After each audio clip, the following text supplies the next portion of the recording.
Est-ce qu'on peut vraiment tout cacher, même quand on est l'une des figures les plus exposées au monde? L'histoire que tu vas entendre aujourd'hui pourrait bien changer ta vision du pouvoir, des célébrités, et de la vérité. Pendant des années, on l'a vu comme un symbole de réussite. Un artiste à succès, un entrepreneur visionnaire, un homme respecté. Mais derrière les projecteurs, un autre visage commence à apparaître. Et ce visage, il est beaucoup plus sombre. Tout commence dans les années 90. Il est jeune, ambitieux, et se fait rapidement un nom dans l'industrie musicale. Il fonde son propre label, découvre des talents, enchaîne les hits. Tout semble lui réussir. Mais déjà, des signes inquiétants apparaissent. Une tragédie lors d'un événement qu'il organise fait 9 morts. 9 jeunes, venus assister à un match caritatif. La salle était pleine à craquer, la sécurité débordée, et les portes verrouillées. Résultat, un mouvement de foule, des vies piétinées, des familles détruites. Et lui? Il s'en sort avec un accord financier, sans procès. Mais ce n'était que le début. Peu de temps après, il est accusé d'agression. Une dispute avec un producteur dégénère, coup de bouteille, blessure grave. Encore une fois, il paye, il s'excuse, et la vie continue. Puis, un soir dans un club new-yorkais, des coups de feu éclatent. 3 blessés. Il est sur place, accompagné d'une superstar. La police retrouve une arme dans sa voiture. Il est arrêté, accusé, mais acquitté. Son ami, lui, prend 10 ans de prison. Et la victime de la balle dans le visage? Elle désigne directement celui qu'on commence à appeler le maître de l'évitement. Et pourtant, il continue de grimper. Il lance une marque de vêtements, multiplie les contrats publicitaires, devient une figure incontournable des médias. Mais derrière cette image lisse, les témoignages commencent à s'accumuler. Un ancien collaborateur déclare avoir été forcé de lui céder ses parts d'entreprise sous la menace. Une ex-compagne affirme avoir été battue, isolée, contrôlée pendant des années. D'autres parlent de soirées où l'alcool et les drogues circulaient librement, où le consentement n'était plus qu'un détail. Puis arrive Cassie. Jeune chanteuse signée à son label, elle entre en couple avec lui. Ce qui devait être une relation amoureuse devient, selon elle, un cauchemar. Violence physique, contrôle psychologique, drogues imposées, pression sexuelle, humiliation filmée. Elle parle de 10 années d'enfer. Et le plus choquant? C'est que tout cela était documenté. Photos, vidéos, témoignages. Cassie dépose une plainte explosive, puis accepte un accord financier de plusieurs dizaines de millions de dollars. Mais le mal est fait. Les langues se délient.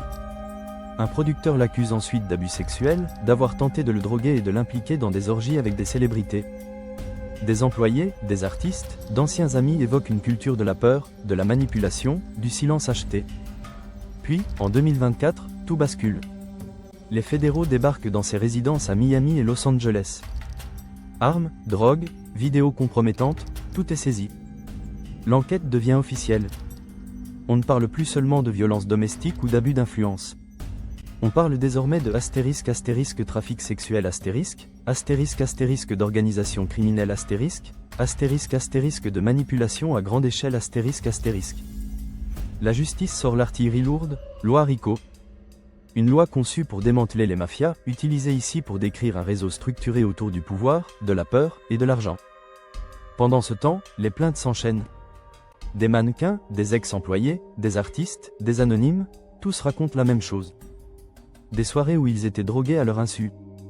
Des actes imposés. Des caméras dans toutes les pièces. Des enregistrements utilisés pour faire pression. Et surtout, une impression que tout était permis, parce qu'il était intouchable. Des mineurs sont même évoqués dans certaines plaintes. D'autres disent avoir été filmés sans leur consentement. Certains parlent de célébrités complices, d'autres de personnalités piégées. Une chose est sûre, l'omerta se fissure. Et c'est là que la machine médiatique s'emballe. Des avocats lancent des lignes téléphoniques pour récolter des témoignages. En quelques semaines, plus de 3000 appels. Certains vérifiés. D'autres en cours d'enquête. Un nombre effarant de victimes potentielles. Des noms circulent. Des stars, des producteurs, des proches. Certains démentent.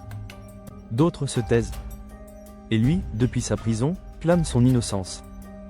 Il parle de complot, de racisme, de chasse aux sorcières. Mais les preuves, elles, continuent de s'accumuler.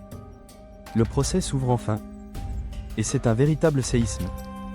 Face à lui, des années de violences présumées, d'abus de pouvoir, de crimes impunis. Face à lui, une justice fédérale déterminée, un juge implacable et une opinion publique qui n'est plus dupe. Quoi qu'il arrive, il ne sera plus jamais vu de la même manière. Peu importe l'issue, sa carrière est terminée. Son image est détruite. Et son nom restera associé à l'une des chutes les plus brutales de l'histoire du divertissement américain. Ce n'est pas juste l'histoire d'un homme. C'est celle d'un système. Un système qui protège les puissants, qui réduit au silence les victimes, qui transforme les bourreaux en icônes. Jusqu'à ce que tout explose. Merci d'avoir suivi cette vidéo.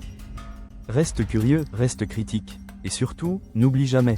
Parfois, la vérité met du temps à sortir, mais elle finit toujours par éclater.